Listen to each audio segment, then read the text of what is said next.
siapa sebenarnya yang perlukan OT ni? You know, like who needs to go and see an OT?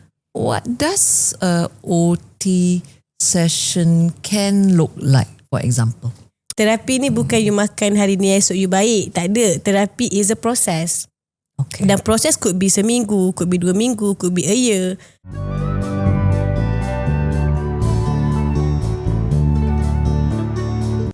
Hai, Assalamualaikum warahmatullahi.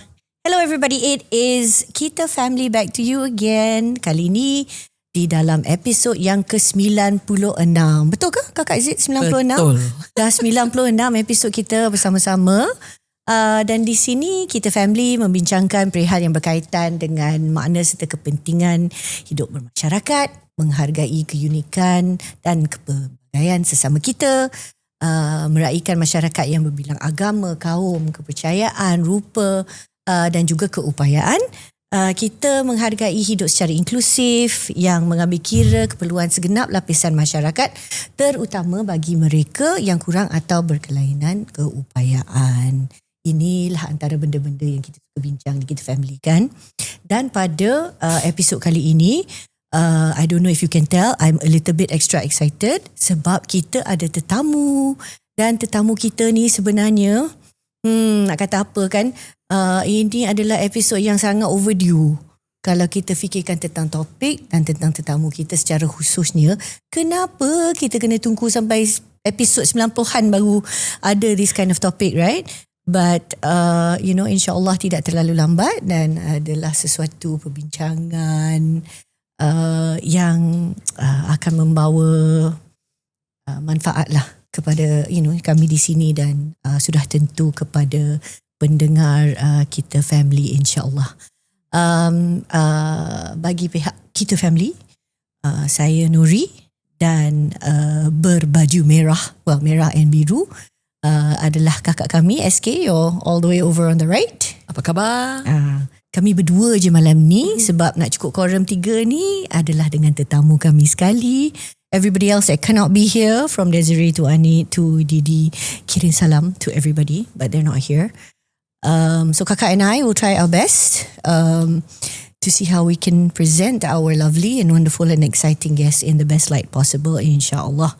So without further ado, ting, kita nak memperkenalkan tetamu malam ini adalah seseorang di mana peranan dia, kerja dia is something that parents in our community, antara the people in our big fat kampung yang kita I don't know what do I say seorang yang sangat penting, sangat dihargai.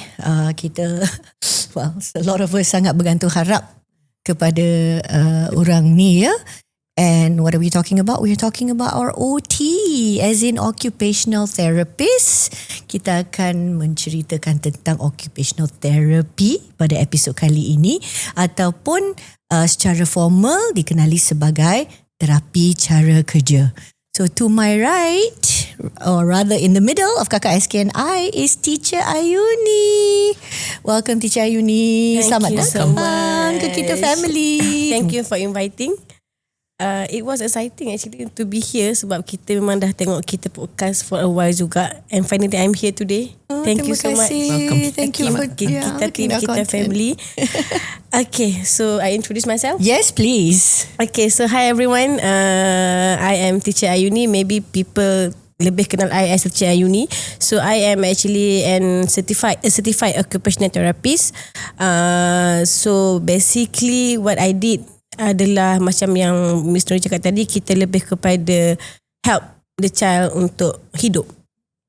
Hidup as in dia nak kena makan, dia nak kena independent. So that's actually what we do lah dengan these children. Maybe I think people lebih kenal OT more than terapi cara kerja. Sebab kalau dari segi istilah lah, I think everybody says OT, right? So we'll just say OT, ya? Yeah. Okay. Tapi bila you pergi hospital, is always going back kepada terapi cara kerja. Okay. Boleh tak huraikan sikit kenapa kita sebut terapi cara kerja? Okay, so kenapa terapi cara kerja? Kenapa occupational therapy? Is because of occupation is actually apa yang kita buat. Whatever we did adalah kerja. Contoh macam you nak makan, you nak mandi is a form of work lah. So that's why kita panggil sebagai occupational therapy, which therapy tu bantu you untuk buat kerja tu. Okay. Okay. So the different adalah, let's say the saying goes lah, macam physio ajar orang untuk jalan, speech ajar untuk bercakap.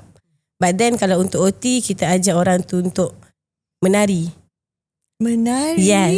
It's a dance day, right? Wow. Today is International Dance Day. Apparently. Okay, Skill, yeah. Yeah. So basically kita ada untuk bantu individu tersebut hidup. I can say hidup lah. Yes, I think so. Because hidup is not just you kena baca, you kena tulis, but hidup is more on you nak makan, you nak mandi, all the occupation you did in your life. So that's where kita ada. Okay. Boleh tak cerita sikit tentang latar belakang dan bagaimana Teacher Ayuni boleh melanding dengan memilih untuk menjadi seorang OT ni? Okay, so I graduated dalam bidang OT ni back in 2017, 9 years ago. So kalau untuk OT ni dia tak banyak lah swasta ataupun awam yang buka this field. So kalau swasta banyak, tapi kalau untuk awam ada 2 je, UKM dan juga UiTM. So memang tak banyak opening for dia punya intake. So after SPM I go to matric, 1 year dekat matric, and then I keluar matric, I terus dapat OT dekat UiTM Puncak Alam. So I did my degree there 4 years, and after degree I terus start kerja lah daripada 2018 until today. Apa tarikan dia nak belajar? Tak ada tarikan, I just ni? dapat offer. Oh, takdir nama tu. Yes. Maybe. Mungkin takdir lah. Sebab tak ada orang tahu pun apa tu OT. Nanti kalau health science ni, diorang lebih kenal macam dietitian, farmasi, psychologist, physio maybe kan? Speech. Orang tak kenal sangat terapi cara kerja. Even masa I masuk, I macam, kenapa I dapat cara kerja? Apa yang cara kerja nak kena buat ni kan?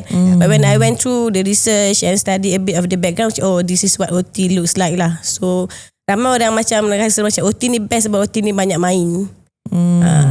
So itulah a bit of the latar belakang macam mana I termasuk dekat this field sampai sekarang. So Teacher Ayuni, for parents lah yang mungkin belum diperkenalkan lagi OT-nya, what does OT session can look like, for example? Boleh ceritakan? Okay, so kalau I biasa explain roughly lah tentang apa tu OT, short answer would be OT tu adalah main. Kita play dengan anak. That's why kalau you nampak session OT kan, dia always involve dengan toys. You pergi mana-mana gym yang ada OT session, akan ada gym ball, akan ada slide, akan ada swing. So everything is about play. Tapi from the play itself, kita start untuk plan the intervention. Macam mana I nak interventionkan budak ni supaya through play, dia dapat input. So roughly apa yang I boleh cakap kalau untuk parents nak tahu tentang apa tu OT, OT is tentang macam mana anak you play. Sebab child dia belajar through play. The more you play, the more you learn. So OT gunakan that approach lah. So like you say kan, what is the work? So sounds like bila masa anak-anak, masa kanak-kanak, play is your work. Yeah. Betul ke? Betul. Yeah. And what about as they grow up? OT, how do we relate kalau ada anak-anak, then they grow up remaja? Yeah. Can you tell us across the Okay, age? so across age, macam mana OT ada around age kan? So let's say from the baby punya age, baby mungkin lahir premature, you know, newborn yang prem. So dekat ward pun memang OT akan ada dekat ward baby tu untuk bagi dia stimulation macam massage ke, swallowing ke. Sebab baby prem dia tak boleh nak sucking susu. So OT akan go dekat ward untuk stimulate sucking supaya dia boleh minum susu walaupun through tube ataupun through syringe tu lah. Okay, so going up umur 3 to 12 months, OT ada untuk settlekan the developmental milestone. Contoh macam anak you head lag ke, anak you tak merangkak ke, tak duduk ke, tak balance ke. Itu adalah OT punya part untuk make sure dia boleh kejar milestone for movement lah, berjalan, bergerak. Then going next kepada mungkin umur 2 nak pergi sekolah. So OT punya role dekat situ adalah untuk bantu anak you lebih kepada macam mana dia nak cope in the school. Contoh daripada segi sitting tolerance dalam kelas, nak duduk macam mana, nak faham arahan macam mana, daripada segi nak main dengan kawan macam mana, you know, all the sensory issues, nak adapt dengan sounds yang kuat, nak adapt dengan lights and visual. So OT akan bantu anak tu untuk orang kata walk through the process of school. Dan habis sekolah mungkin dia go to PPKI or vocational. So OT dekat situ akan bantu untuk return to work. Macam mana budak tu nak kerja. That is actually occupational therapy punya term lah, work kan. So masuk OMOT mungkin dia nak kerja dekat car wash ke, McDonald's ke, all the kerja, all the orang kata places yang accept special needs, OT akan ada untuk make sure dia boleh walk through the process of return to work. Tapi OT bukan dekat PITS je lah, dia ada dekat psychiatric, dia ada dekat elderly juga, Jerry, dia ada dekat bahagian neuro juga, orthopedic pun ada. So OT is not specialised dekat PITS je lah, dia semua along the year, along you punya hidup tu, baby sampai warga emas lah kita panggil kan, OT ada kat situ. So sepanjang hayatnya, dari masa main, kerja, dalam masuk sekolah first kan, betul, dan kerja, lepas kerja sudah jadi dewasa. So at that time dewasa, what can you just give us a little bit more? Kalau untuk dewasa, let's say kita tak specialise kepada special needs lah, normal kan. So kalau untuk dewasa, let's say lah you drive kereta, you accident, okay, you patah kaki, then you tak boleh kerja. So fisio akan masuk untuk settlekan nak kena jalan, nak kena balancing. OT akan masuk untuk make sure you boleh kerja balik. Dekat situ. Tapi kalau dah masuk umur mungkin elderly, you ada contohlah Alzheimer ke, you ada Parkinson ke, yang tak boleh nak survive, tak boleh nak handle yourself, OT akan masuk dekat bahagian nak make sure you boleh manage diri you walaupun you ada Alzheimer. Macam tu. So that's how we work lah dengan these people. Okay, the scope is really big. Kalau boleh cut, okay, let's take it back a little bit, okay. Siapa sebenarnya yang perlukan OT ni? You know, like who needs to go and see an OT? Actually, because bila kita, you know, bila kita dengar tadi kan, Teacher Ayuni ada sebut macam-macam lah. Scope ni antara benda-benda yang kita perlu bantu dan menyokong anak kita waktu membesar lah. Proses membesar daripada kecil, daripada bayi hingga anak kecil ke sekolah dan sebagainya. But this is stuff that we do, right? But who actually needs to see an OT? Okay, that is actually an interesting question sebab orang tak tahu pun bila nak kena cari OT. That's right. Yes. Kenapa? Kenapa kena cari OT kan? Kenapa tak boleh pergi dekat speech je? Itu normal lah. Kalau usually kalau I buat live, always the question adalah, teacher, anak saya tak cakap lagi lah, anak saya belum ada word. Tapi you are looking for OT, bukan you are looking for speech. So bila nak kena cari OT is when you rasa anak you punya development dia tak macam budak lain. Alright. Contoh budak yang sebaya dia, let's say lah you compare lah, contoh you ada festive ke or event ke or macam raya ke apa ke, duduk sekali dia you nampak anak you dia tak main sekali. That is the sign yang okay, anak aku kena jumpa dengan OT ni. Sebab dia tak main sekali, because OT kan is about play kan. So dia tak main sekali. So sebenarnya lebih ramai yang kenal fizio kan? Why? Because I think just to share together, mungkin fizio a lot more have been in hospital, and physio will work with adults with stroke. How do parents know sama ada nak pergi OT, sama nak pergi physio, macam mana dia akan like you explain just now. Kalau selepas accident, physio akan masuk sebab nak bantu dari segi rehabilitasi. Okay, nak make sure injury tu dapat sembuh dengan baik, things like that. But then you come in to do what? Okay, so going back to the question before this, yang macam mana nak tahu anak I kena jumpa dengan OT kan. Dia satu, I boleh return balik kepada awareness. Sekarang I rasa the awareness is much more banyak compare dengan previous punya awareness. Sebab orang dah start tahu yang OT ni boleh bantu anak aku. Okay. But the second thing adalah is more kepada doktor punya plan lah. Usually doktor akan bagi tahu lah, anak you kena pergi OT, kena pergi speech, kena pergi sekolah. So from there juga parents tahu yang okay, OT ni apa, dan dia akan search. Okay, bila OT dah ada apa. diagnosis lah sebagai contoh. So Betul. doktor pun akan recommend bahawa seseorang anak tu memang sepatutnya pergi untuk mendapatkan OT lah. Ya, okay. You know, I always remember, actually ni dah lama dah, this is the earlier years lah, sama dengan anak saya sendiri timur yang autistik kan. I think it was my sister-in-law, kakak ipar saya sendiri yang kata, she said, you know what, dalam dunia ni kan, kalau semua orang boleh terima hakikat bahawa dia dapat bermanfaatkan diri dia daripada terapi, especially from an OT, if everybody had a little bit of OT, they would just be much better people. Yes. I remember they used to say that, and I think that's true, because sometimes it's just ada benda-benda that OT can resolve that is quite straightforward actually, that can give you a good outcome and things like that. Of course, bukan nak katakan semuanya boleh settle dalam masa yang singkat, but there are a lot of things that are quick wins, because sebagai contoh, selain daripada bermain, which is why the kids tend to, love going to see their OT compared to, terapi lain yang mungkin lebih mencabar, lebih susah. Maybe kalau Teacher Aini boleh ceritakan sikit, what else is it about OT do you think that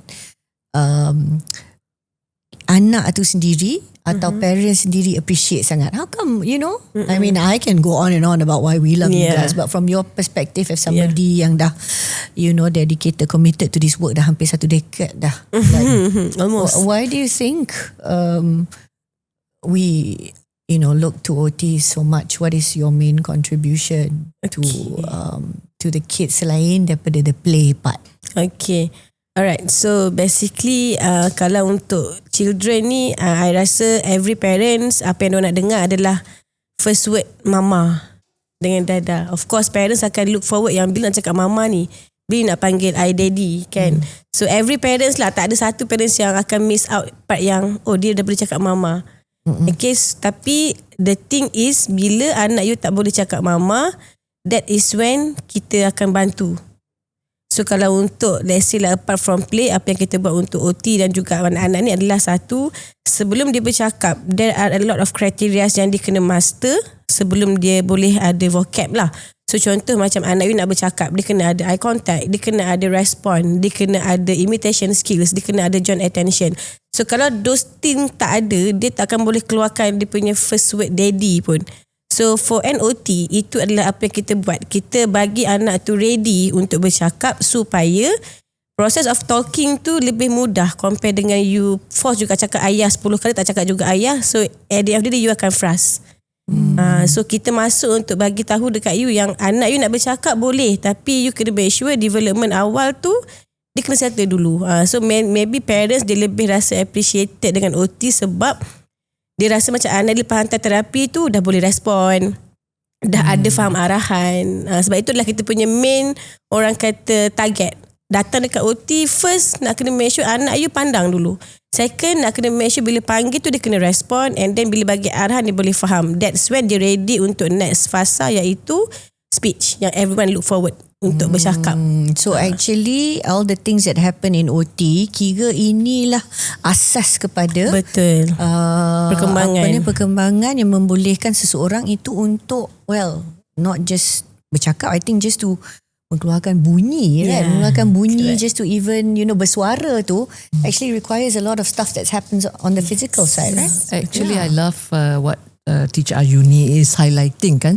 Sebenarnya memang senang untuk dapat tahu bila anak-anak tu tak bertutur. So it's so obvious kan, when they can't say the first word. But it's really interesting how you have pointed, sebenarnya the OT needs to work and support speech. Also speech kan? Yeah. Isn't that fascinating? Okay, this is very very important because Teacher Ayuni earlier ada cakap that word development. Yeah. Can you just give us a little bit more, because this I believe is one of the awareness yang actually a bit rumit. It's not as simple, but let us revisit a little bit. Yeah. Why does bila tak bertutur, kenapa nak gerakan badan. Yeah. Yes. Could you help us a little bit, because we always tumpukan di badan. But just now I caught Teacher Ayuni mention something about the oromotor ke? Yeah. Would you help us understand a bit more? Okay, boleh. Alright. So macam tadi saya cakap, parents dia tak nampak all the reason behind kenapa tak bercakap. Diorang punya mindset, ni memang apa yang I nampak lah, sebab I dah counter a lot of parents kan. Mindset diorang, teacher, anak saya tak bercakap lagi lah. Anak saya tak ada vocab lagi, anak saya lambat. Tapi memang kita tak tahu sebenarnya. We don't know. We don't know why our kids cannot talk. Yeah. So bila ada that kind of mindset, diorang tak tahu yang the reason behind tak bercakap tu ada something else you kena settlekan dulu. That is when kita masuk dengan dia punya oral motor. So kenapa kalau bercakap ni kan ada complex skills lah. Macam kalau untuk OT punya part, I'm not touching for speech punya part lah. This is for OT punya part. Dia nak bercakap ni, dia ada a lot of things. Satu, you kena fikir nak cakap apa. When it comes to fikir, is your cognitive lah. The way you receive information, your brain process, and that's when the vocab keluar. Okay. Yang kedua, you nak cakap, you kena guna mulut. So kalau mulut you tak makan, tak mengunyah, sensitif, tak suka gosok gigi, macam mana dia nak gerakkan mulut untuk bercakap? That is the second point. Itu Oral motor. Yeah, betul. Okay. The third one adalah dia punya sensory system. So kalau sensory lah, you punya deria lah, ada banyak lah dia punya dengar, lihat, you know, all the touch and the movement, everything yang berkait dengan yourself. So kalau anak you tak duduk diam, macam mana dia nak receive your question and nak answer to your question? Sebab dia tengah busy everywhere kan. So itu the third part adalah sensory pula. So kalau sensory tak okay, walaupun dia punya attention okay, dia punya cakap boleh, tapi akan nampak anak tu bercakap, dia tak boleh nak susun ayat dia. Dia mungkin terbalik lah, or mungkin you tanya lain jawab lain. Sebab apa? Sensory dia tak okay. So OT akan settlekan this part before kita transferkan budak ni, okay, now you are ready for speech. So that's what kita buat lah. Fascinating kan, Nuri? Yeah. Because sebenarnya is again much easier for parents to seek the speech therapist kan? That's so much more easier. Thank you so much. And I think what Teacher Ayuni is alerting us is the early intervention. Isn't it? Early awareness. Which comes from awareness. Bila bertuturan tu, that's more obvious for all of us. Actually, do look out also for the motor part. Yeah. And that's where I think developmentally lah, what Tijani is alerting us. So I think that if we think about it, sebab it's true, as you said, kadang-kadang kita cuma tahu bahawa kita akan perlu berjumpa dengan OT bila doktor dah cadang. Atau doktor dah kata, okay, inilah plan, setelah ni dah dapat diagnosis, inilah langkah seterusnya. And if I'm not mistaken, I think in many cases, especially kalau kita tengok anak kita tu tak sampai milestone di mana kita expect that dia boleh bercakap, dia masih belum bercakap. Right? So when that happens, the recommendation will come and doctors will say, actually go OT and speech, right? I think you need to do both. And that's why it's interesting for people to understand that it should not just be about speech lah. Even though itulah antara priority kita kan. Yes, correct. So kita nak sangat anak-anak kita dapat bercakap. Betul. Yeah, it's true. And Nuri, I just want to catch on, tadi you mentioned a doctor. So in the early part of baby visit to clinic, there is this tool called the MChat. Yeah. So maybe you can share with us macam mana, what does, but I think many parents also are not aware of MChat bila dia dalam swasta. Yes. Yeah. Can you share? Klinik kesihatan semua ada kan? Yep. Yeah. Okay, tell us a little bit about it. Okay, so that is actually an interesting part to share dengan other people, sebab actually kita orang, saya lah dan the team juga, in the face nak bagi tahu dekat parents yang you kena pergi MChat tu, pergi KK you kena buat, sebab kalau tak buat you tak dapat detect awal. So that's why KK buat MChat tu, sebab dah tahu yang anak you ni ada masalah ke tak ada masalah. So MChat ni ujian ke, saringan dia adalah saringan lah. Dia orang panggil sebagai screening tools untuk tengok adakah anak you lepas the development ataupun ada part yang dia kena tune. So dia ada scoring lah. Mungkin scoring tu total scoring tu mungkin akan bagi tahu anak you ni normal. Ada yang skor anak you ni macam perlukan bantuan tapi boleh bagi masa lagi. Siapa buat MCAT ni? Nurse kat KK buat. Kalau you ada buku tu kan ada buku baby pink biru pink, tu kan. blue. So I don't know what does mean pink dengan blue. Adakah Boy, girl. Oh iya ke? Ya, ada. Where? Pink tu untuk girl. Is for gender kan? Pink book, blue book, tapi both book pun adalah. The MCAT is saringan kan? Okay, and so only Yes, up the to a MCAT will certain be in age. that book. Doesn't matter what's the colour of the book. Okay, Itu yang penting. so actually MCAT tu ada about 20 questions. So that is what I'm fighting for right now. I nak bagi parents yang ada anak ni pergi MCAT tu. Sebab kalau tak pergi, you tak tahu anak you tu okey tak okey. Sebab kalau pergi swasta, injection je, vaksin je, dia tak check pun. Kalau paling-paling pun kena jumpa dengan specialist. Dan is another appointment you kena buat, bukan direct daripada KK. Tapi kalau you buat kat KK KK is tak the lepas clinic kesihatan. kena kesihatan betul. So kalau tak lepas MCAT, klinik kesihatan punya nurse akan bagi next appointment. Kadang-kadang diorang akan refer another follow up untuk check balik, tapi sometimes diorang akan terus bagi terapi ataupun terus jumpa dengan doktor. But the downside adalah the waiting game lah. Sebab government kan dia ramai. So if let's say you buat MCAT tu, anak you tak lepas, jangan tunggu government punya flow. You terus je pergi mana-mana terapi center swasta, terus je buat terapi. Jangan tunggu doktor diagnose ke apa, sebab benda tu you dah wastekan anak you punya masa. So beside the waiting, why not you try start awal, dan you akan nampak progress lebih awal. So basically kalau kita dah tahu dah terang lagi bersuluh lah anak kita ni tak sama dengan anak lain. Betul. Dan memerlukan sesuatu, maybe kita tak berapa tahu apakah benda tu, you can start therapy right away lah. Kita tak perlu tunggu diagnosis kan. Kalau ada peluang, kalau ada kemampuan, I mean you know, that's something that is big advice actually sebagai satu nasihat kan. Kita tak perlu tunggu hingga ada diagnosis ya.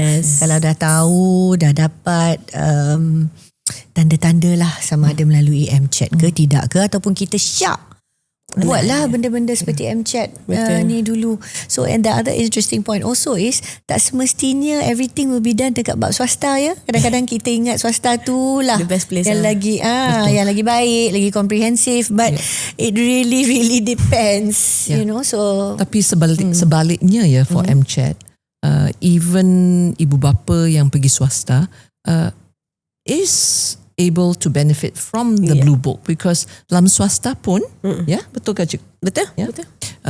There is the MCAT book that then can be used. So gunakan ya. That's part of the intervention ya cik. But I think parents tak tahu kot MCAT dalam buku tu sebenarnya. Betul. Diorang tak tahu pun dalam buku tu. Diorang macam always the same question tau. Nak check kat mana soalan tu? Tapi you kan beranak kan. In the book you baca tak buku tu, belik dalam buku baca. Macam tu lah. buku tu bukan untuk baby baca. Baby belum tahu baca lah. Sebenarnya Tapi mak bapak kena baca buku tu. Interesting part adalah doktor yang buat MCAT dekat KK tu, dia datang dulu jumpa dengan I.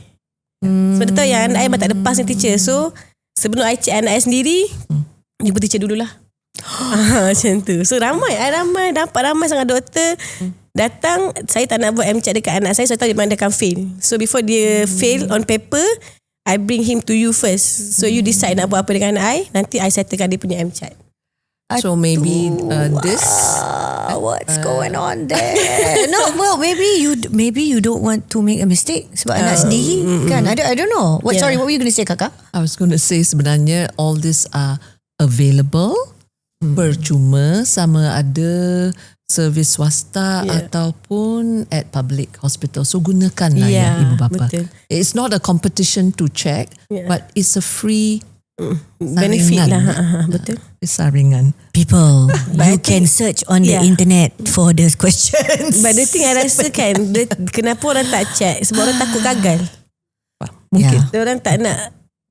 Diorang tahu yang anak tak lepas ni, so diorang tak nak terima yang anak kau ni gagal. But tak payah check.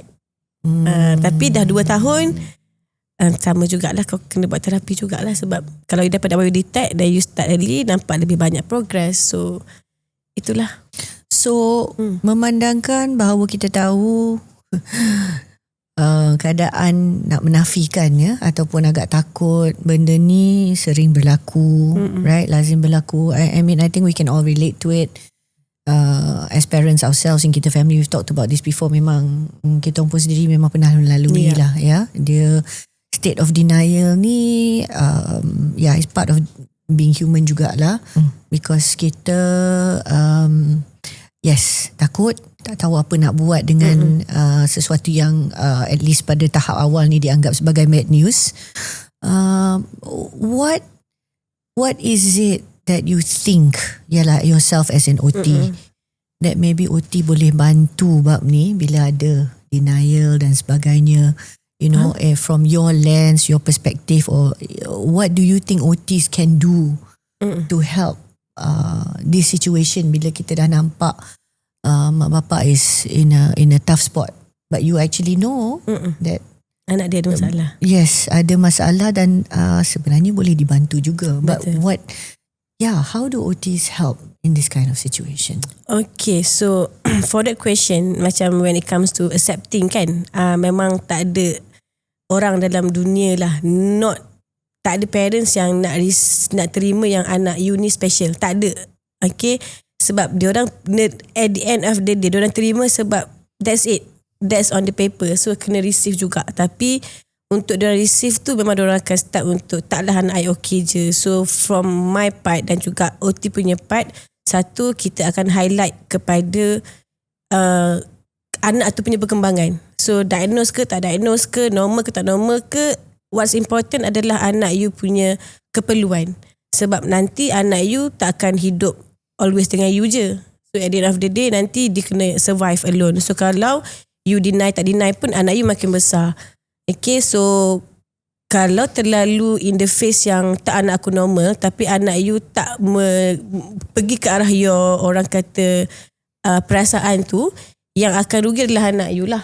So apa yang I akan advise, always going back kepada child. Anak puan perlukan benda ni untuk dia move forward.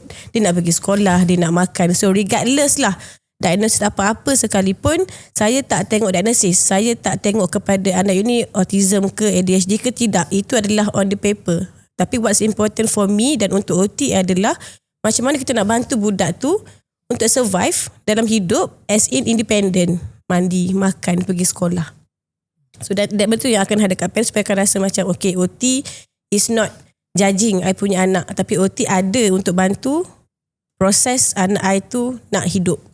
Macam tu. That's, I always come back kepada apa yang your child needs. Sebab anak you tak boleh cakap kan, tapi you as a parent, you boleh fikir benda tu. So always lah I akan going back kepada keperluan anak lah.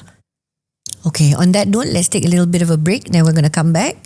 I think we have so much more to learn. Apakah dari segi peranan OT dan bagaimana OT dapat membantu anak-anak kita. See you soon.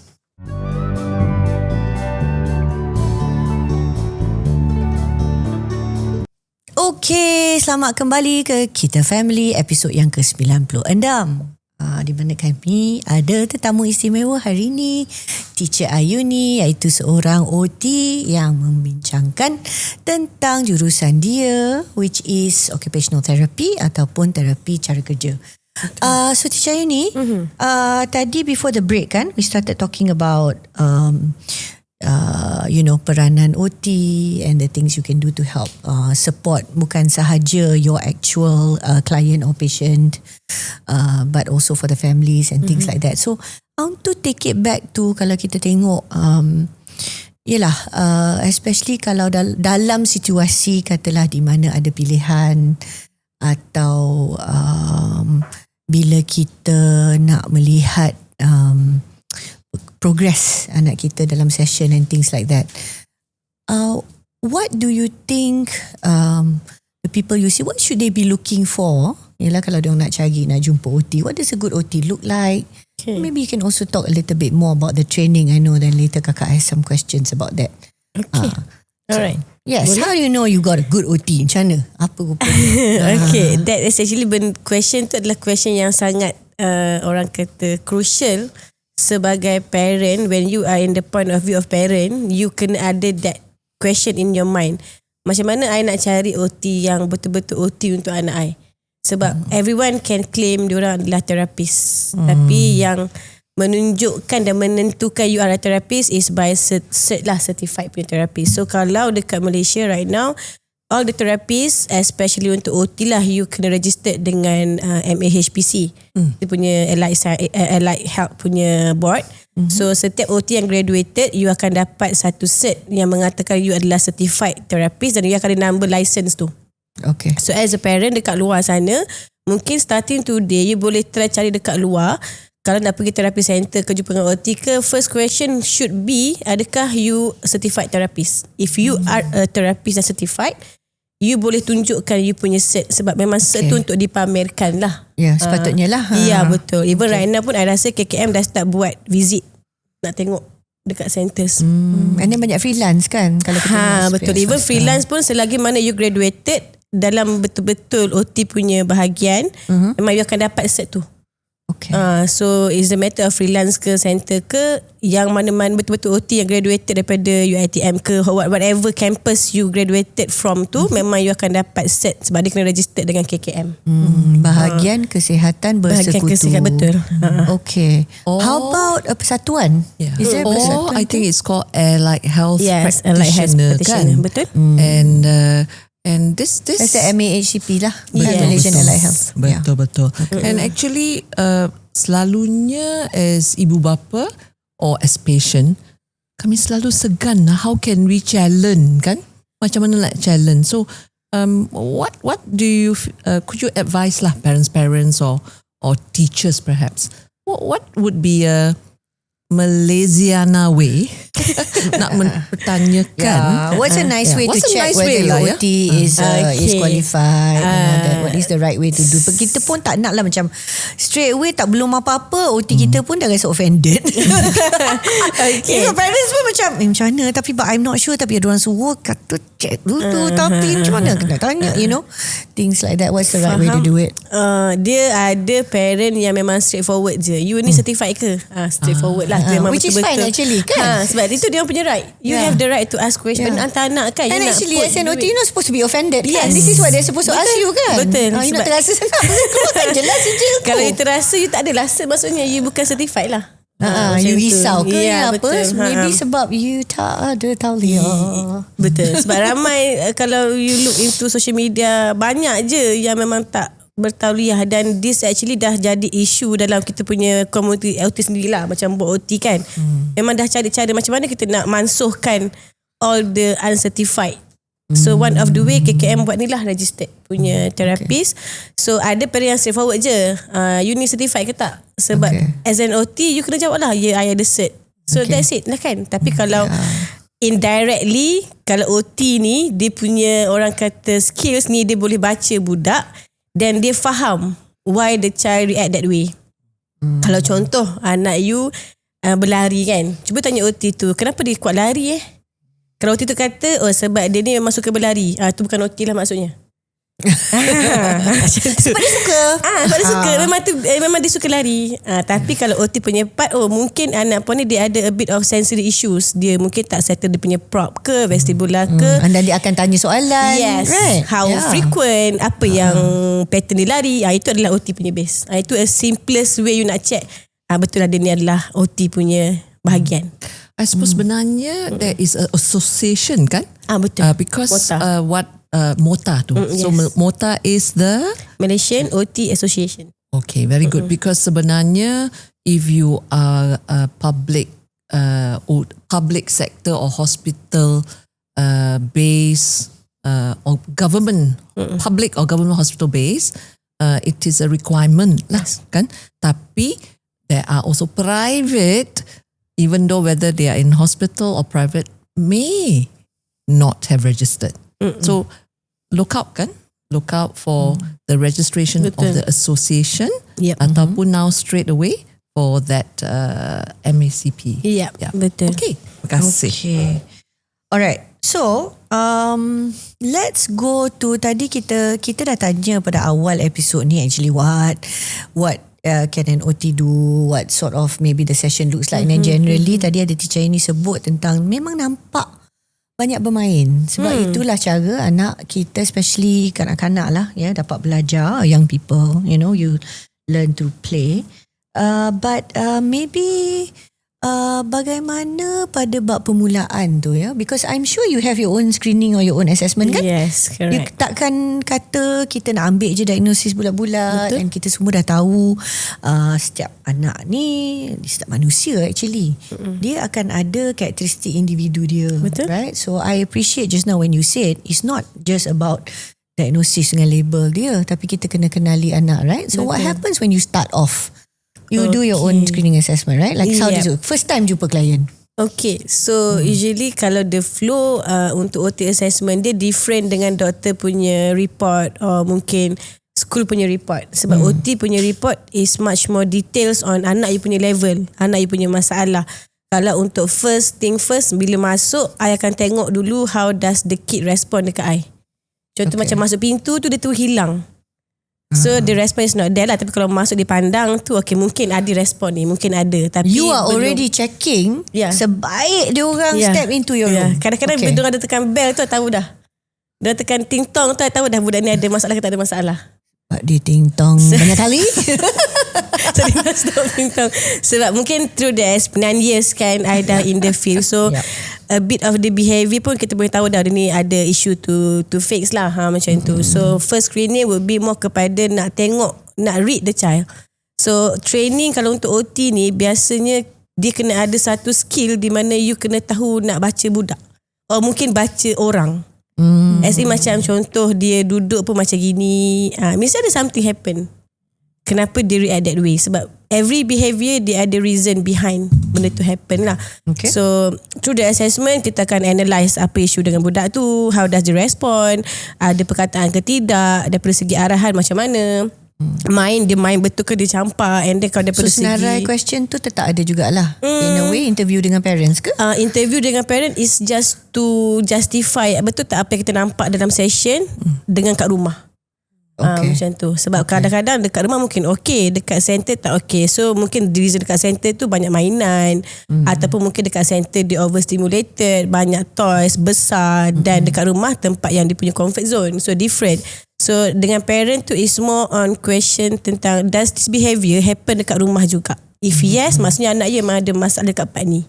Macam tu. So it's more macam tu lah. Teacher Ayuni, apakah perbezaan tu saringan and assessment? Adakah perbezaan? Dia actually is the same thing. Kita nak screen dan assessment. Assessment tu tentang nak menilai. Kalau saringan tu anak you pass ke tak pass. Contoh macam saringan untuk umur 9 bulan. Dia tak lepas ni. Tapi untuk assessment you nak nilai kenapa dia tak lepas what is the reason behind. Yes, betul. That's when lepas assessment. Macam contoh dia pergi MCAT, dia saringan MCAT tak lepas, so dia kena pergi for OT assessment. OT assessment akan masuk untuk tengok budak tak lepas sebab apa sebab dia mungkin banyak screen time, dia mungkin kurang exposure. So from the assessment result tu kita boleh come out dengan plan apa nak kena bantu budak ni untuk first 3 months, apa long term goals. So that's the starting of everything lah. So lebih teliti lah when you do assessment, because often kan kami akan dapat dengar lah saringan free, tapi assessment tu kena bayar mahal pula tu. Mahal juga Faham? So to understand the difference, it is a lot more detail dan perhaps mungkin dalam trainingnya betul. Betul. Okay, terima kasih. Okay, so what kind of things that do you look for? Okay, so sebagai contoh tu dah kata apa je tingkah laku budak-budak tu, apa je dia buat will become part of your assessment lah. Betul. Tapi apakah yang mungkin Teacher Ayuni atau OT akan buat because kita nak lihat benda-benda tertentu? Right? Like because you have to in your assessment, I'm sure there's a few points. Akan ada benda that you have to look at. Kalau tidak, assessment tu tak complete lah. Yes, correct. Can you share with us what are you looking for actually? Okay, so kalau untuk assessment ni, penilaian untuk OT ni, dia ada a few component. Okay, so kenapa kita nak nilai budak ni? Sebab satu, kita nak tengok adakah dia meet all the criteria untuk special needs ataupun dia just ada masalah dengan less exposure ke, kurang interaction ke. So first thing kita akan assess adalah dia punya kemahiran awal sebelum bercakap. Okay. Lebih mudah kita cakap macam dia punya respon lah. Basic lah, eye contact dia, respon main dia macam mana. Dan daripada segi sensory, dia duduk diam ke dia banyak berlari. So all the criteria tu kalau tak lepas, kita boleh tengok adakah budak ni dia almost meet dengan special needs punya bahagian, ataupun dia realise dekat bahagian yang dia perlukan bantuan je. Okay. Macam tu. So sebab OT dia tak boleh diagnose. You tak boleh nak diagnose budak. Diagnosis hanya boleh dibuat oleh doktor yang lebih specialised lah, developmental peds especially. So terapis hanya boleh nampak sign tu, oh dia ni ada sign. Tapi to confirm tak boleh. Macam tu. So tak boleh confirm. Kita tak ada right untuk bagi tahu yang anak ini autism. Tak ada right. Tapi anak ini mungkin ada ciri-ciri autism, you boleh bagi tahu. Ini dalam keadaan di mana mungkin belum ada diagnosis, tapi parents looking for you lah. Dia tahu ada ada benda yang betul. So kita punya role bagi tahu je anak you ni macam ada sign, tapi saya tak boleh confirmkan. Yang boleh diagnose adalah doktor pakar. Okay. Maybe secara clarification I think Teacher Ani is saying as a OT you don't diagnose autism. Betul. Tapi typically doctors make the diagnosis, Okay. but in the allied health the clinical psychologists are also trained, kan? But for OT, yes, they are not trained. Yes, betul. Unless they have undergone specialist assessment training. Okay. Ada je kalau in overseas, you must be trained in the tool, as a clarification. Yeah, but for diagnosis. For diagnostic. But otherwise, your assessment is for the part that you have to work with lah. Yes. Maknanya Which kita is akan the tengok. occupation. Yes, the skills. Betul. The skills correct. lah. Ya, betul. Okay. So that's why kalau untuk OT, we don't have the right to say anak you ni memang confirm autism ni, yang tidak. You just boleh beritahu dia punya kriteria tu dia almost similar, tapi yang confirmkan tu mungkin you boleh go dengan doktor doktor yang lebih special, macam certified clinical psychologist kan, so that you boleh nampak spesifik which area nak you falls under. So macam untuk OT, for my part juga, I don't really look into diagnosis pun, sebab bagi I what's important adalah anak you punya progress. So you diagnose apa-apa sekalipun, saya tak akan tengok budak tu as a special kid. Saya akan tengok budak tu sebagai individu yang normal. Sebab aim saya untuk make sure dia dengan kawan dia boleh main sekali. Walaupun dia atypical, dia ada masalah ke, tak kisahlah benda tu. My goals adalah untuk make sure budak tu dia boleh join orang lain juga. Macam tu. Okay, so just kita tengok pada bab yang memerlukan perhatian lah. Ya, betul. Right? So katalah macam kita nampak pergerakan bahagian badan tertentu ke apa, di situ yang perlu kita lebih sokong ataupun betulkan, that's the one that you try to help. Yes, correct. Right? Okay, so I wanted to just check, kalau kita rujuk pada Teacher Ayuni, you know your own TikTok. So later you share. Kita akan share dengan show notes ya. Antara follower kita di KFM pun minat dengan platform TikTok juga. So we want to see what you do. But I heard that sometimes because dia dah dengar dan dia dah tingkatkan kesedaran dia daripada sharing daripada Teacher Ayuni, daripada tips nasihat dan sebagainya, ada yang semangat bawa baby tak sampai umur setahun pun just to check and they want to do some kind of early intervention therapy and all that. Can you explain that to me a bit more? Because I feel that satu ialah mungkin ada kerisauan, dia pun nak pastikan anak dia okey. Adakah kalau kita pergi pada peringkat yang sangat awal ni, apa-apa permasalahan yang mungkin wujud, maknanya daripada lahir ke tidak ke apa, does that mean that OT can settle the problem and that's why you want people to bring in the babies? Okay. Tricky juga question tu. Okay, so basically ni, early intervention ni, you tak boleh view terapi sebagai ubat. Terapi ni bukan you makan hari ni esok you baik. Tak ada. Terapi is a process. Okay. Dan proses could be seminggu, could be 2 minggu, could be a year. So dia adalah lama. So kenapa early intervention penting? Sebab early intervention tu boleh make sure terapi punya proses tu dia tak lama macam yang you lambat intervention. So mungkin kalau you lambat macam you start intervention umur 5 tahun. So 5 years dia punya life tu dia tak respond. Of course terapi dia tak akan ambil 2-3 bulan untuk dapatkan respon. Dia akan take a longer time. Compare dengan you datang masa umur 2 tahun tak pandang ni teacher. Datang 2 tahun dia proses akan jadi lebih cepat. Lebih nampak banyak progress compare dengan later punya intervention. So that's why apa yang I tekankan dekat TikTok ataupun social media ni, I nak parents ni dia ada awareness yang kalau anak you ada masalah, seek help. Okay. Jangan tunggu macam I tak nak normalizekan tak apalah nantilah, tunggu dululah, laki memang lambat. I tak nak. Sebab kita still lagi ada parent yang cakap sebab dia laki dia lambat kot. Tapi actually anak you dah tunjuk sign yang dia perlukan bantuan, but you're lambat. Bantulah. Memang macam tu. I dah 3 orang memang macam tu, lambat juga. Tapi you tak boleh samakan anak you yang umur 1 tahun sekarang dengan yang umur 10 dah. 10 years banyak benda yang berubah, screen time berubah, exposure berubah kan. So betul. you tak boleh samakan anak you yang umur 10 dengan umur 1 tahun sekarang. Tak boleh. Dia akan evolve ikut kita punya teknologi, kita punya makin tahun makin banyak benda yang improve kan. Pendedahan, so, as you were saying just now. Kadang-kadang like you were saying, kita pun janganlah terlalu takut. Lepas dah jumpa OT ni, tak semestinya confirm that anak you have something yang kita tak dapat kita bantu. Kita dah dengar sebagai contoh masa zaman COVID, all that. A lot of the kids had like some delay. But it's not actually a permanent issue, right? It's not a permanent condition. Dapat dibantu melalui terapi, right? It can happen also. Okay, so we want to go to some... Okay, let's take it back to the parents pula. Kalaulah kita nak memastikan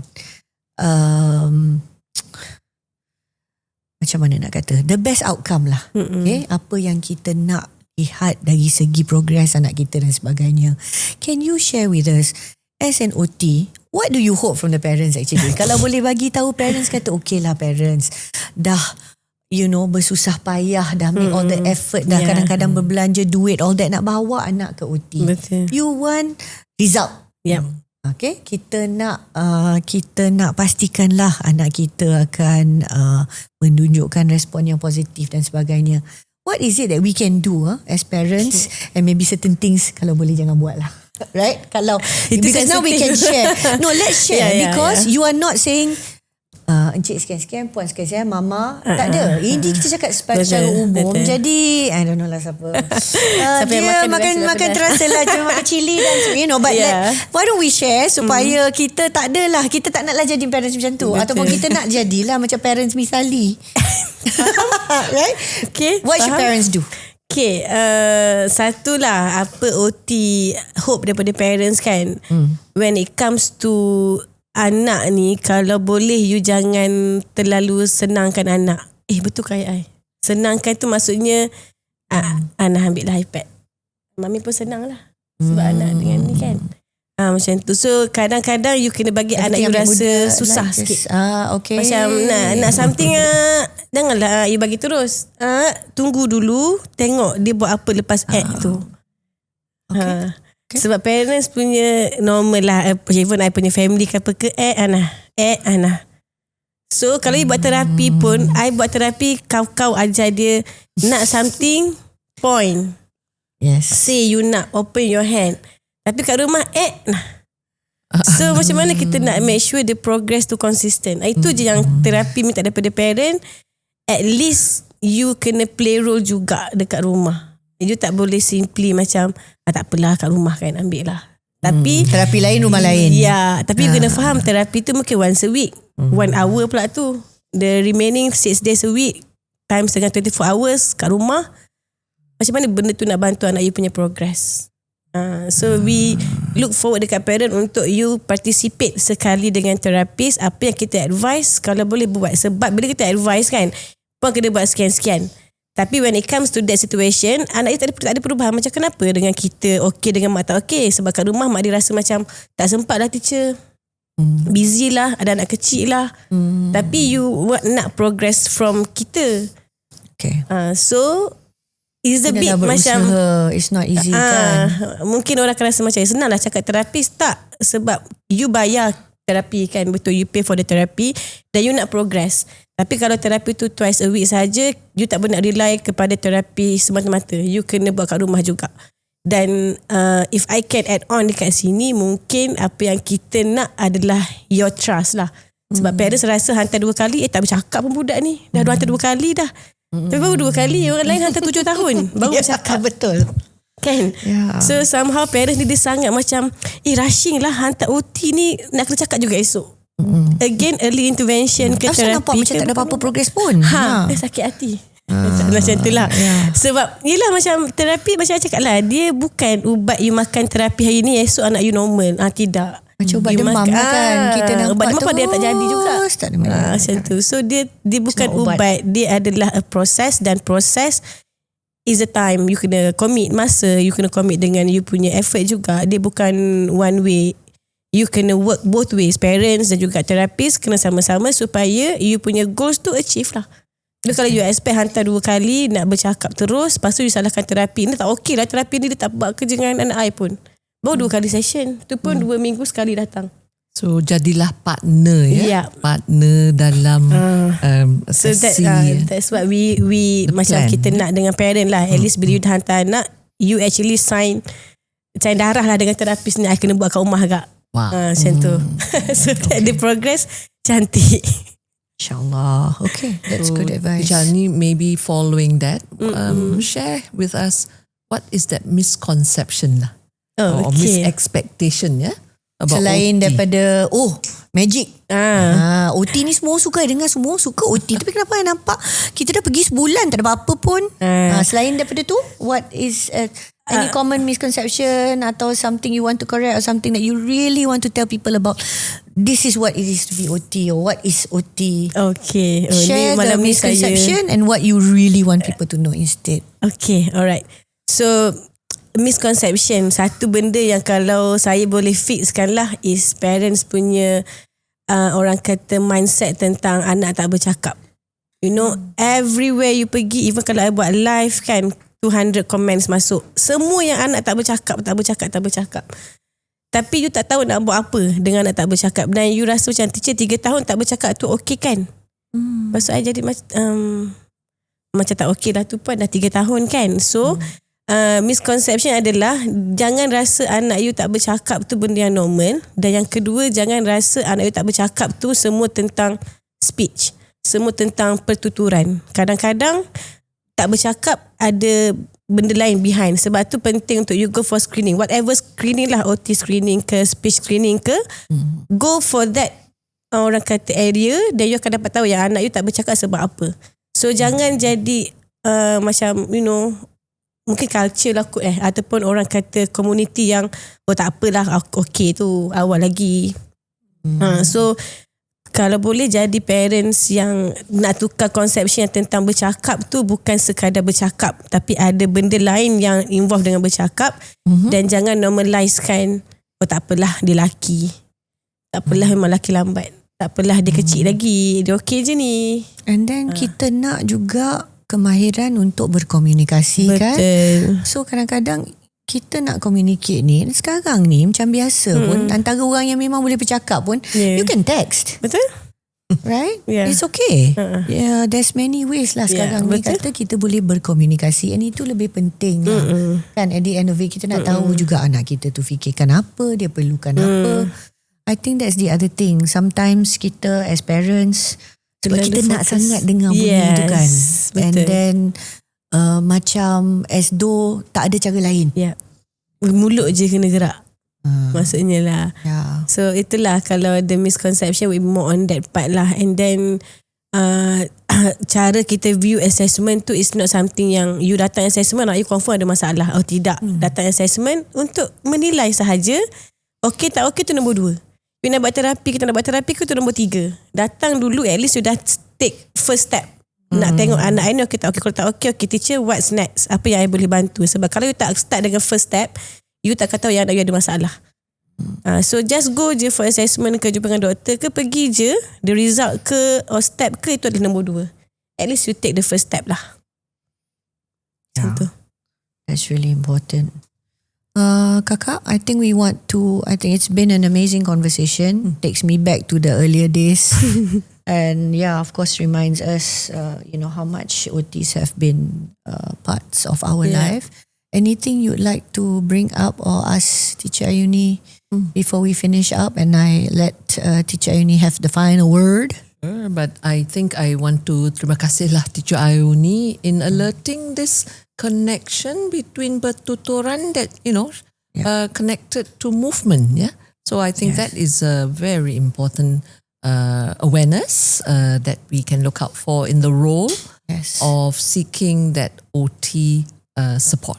Yeah, I also love how you got the chance to remind us parents that kita tetap memainkan peranan. Kita tak boleh lepaskan tangan je dan mengharapkan kepakaran OT saja. And progress and everything good for your child, kita patut semua be in alignment lah, same page. Kita ni sehaluan, ada sepakat lah in a way kan, to support each other. So last words, anything that you would like to share? We will of course share your work so that siapa-siapa yang nak terus mendengar apa-apa tips dengan nasihat daripada teacher ini, memang adalah saluran dia. So that's one part of it, but maybe just to finish up this session. Okay, so last from me, kalau kita view anak kita tu sebagai anak yang bermasalah, kita punya mindset, direction tu akan sentiasa ada masalah. Okay, so jangan view anak you sebagai orang yang bermasalah, tapi view anak you sebagai orang yang dia perlukan perhatian. So that's when your mindset akan change lah. You akan view therapy, you akan view assessment from a different view from you tengok daripada dia ni ada masalah. Okay, so kalau you ada peluang untuk go for assessment, or mungkin you ada peluang untuk go for therapy, just go. Sebab you tak akan tahu apa akan jadi dengan anak you kalau you tak buat terapi. Sebab terapi ataupun intervention dia macam magic, dia adalah miracle. Kalau you tak buat, you tak akan tahu apa result dia. Tapi you tak boleh expect terapi ni esok baik. Tak boleh. Cuma at least you do something untuk bantu anak you lah. So if you have the chance or peluang, just go. Pergi je. Diagnose ke tak diagnose ke, terapi ke tak ke, as long as you dah start first step tu, that's it. You dah make a move dah. Okay, so always fokus kepada apa yang anak you perlukan. Sebab dalam hidup anak you bukan tentang apa yang parents dia nak, tapi tentang apa yang anak dia actually need from the parent. Itu sahaja daripada saya. Okay, terima kasih. I think satu perbualan yang penting. We really hope that if you follow us, you really enjoyed that. And also if you want more conversations like this, kita nak ingatkan bahawa Kita Family ni bukan sahaja ada di YouTube dan Spotify, tetapi ada juga pada saluran social media yang lain seperti Instagram, Facebook dan juga TikTok, of course, where you can also hear Teacher Ayuni. So kita mengharapkan teruslah bersama-sama dengan Kita Family. Please comment, share the views that you found interesting. Of course, we would like you to like and subscribe, but give us feedback, sebab inilah akan menjadi inspirasi ataupun di mana kita akan fikirkan, buat pilihan untuk apakah topik-topik yang selanjutnya untuk kita kupas bersama, and something that we hope will be, it's for you, for Kita Family. We want to be here for our community, we want to be here for you. So stay in touch with us, and we will see you at the next episode. Terima kasih sekali lagi Teacher Ayuni. Thank you so much Kita Family for inviting. Okay, alright, bye.